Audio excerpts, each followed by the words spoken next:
হাসিনাতে আস্থা লেখা poster বিতরণকালে Prince Chowdhury নামের এক ব্যক্তিকে আটক করে পুলিশে দিয়েছেন স্থানীয়। শেখ হাসিনাতে আস্থা আওয়ামী লীগের পোস্টার বিতরণকালে তৃণমূল বিএনপি নেতা আটক। ফরিদপুরের সদরপুরে শেখ হাসিনাতে আস্থা আওয়ামী লীগের পোস্টার বিতরণকালে প্রিন্স চৌধুরী নামে তৃণমূল বিএনপির এক নেতাকে আটক করা হয়েছে। কথিত সাবেক প্রধানমন্ত্রী শেখ হাসিনার ছবি সম্মিলিত পোস্টারে লেখা ছিল শেখ হাসিনাতে আস্থা এবং পোস্টারের নিচে লেখা ছিল বাংলাদেশ আওয়ামী লীগ।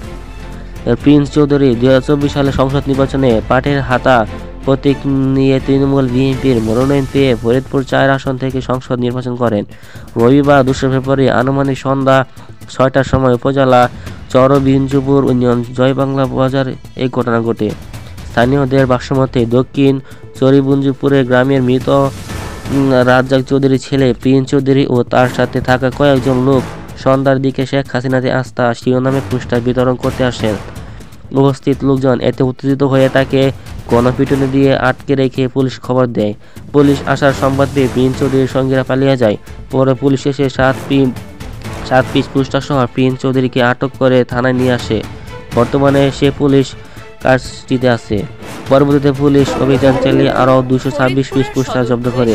জানা যায় ধৃত প্রিন্স চৌধুরী গ্যাং ফরিদপুর জেলার কোতোয়ালি থানার চকবাজার বাঙ্গারি পট্টিপদ্মা প্রিন্টিং প্রেস থেকে 1000 পিস লিফলেট তৈরি করে বা ছাপায়। এ ব্যাপারে সদরপুর থানায় ভারপ্রাপ্ত কর্মকর্তা ওসি মোতালেব হোসেন খোকন ঘটনার সত্যতা নিশ্চিত করে জানান, আসামি প্রিন্স চৌধুরীর বিরুদ্ধে মামলার রুজু প্রক্রিয়া দাঁড়িয়ে রয়েছে। সে ফ্যাসিস্ট শেখ হাসিনা সরকারের দোসর ছিল। এই ঘটনার সাথে সংশ্লিষ্ট সকলে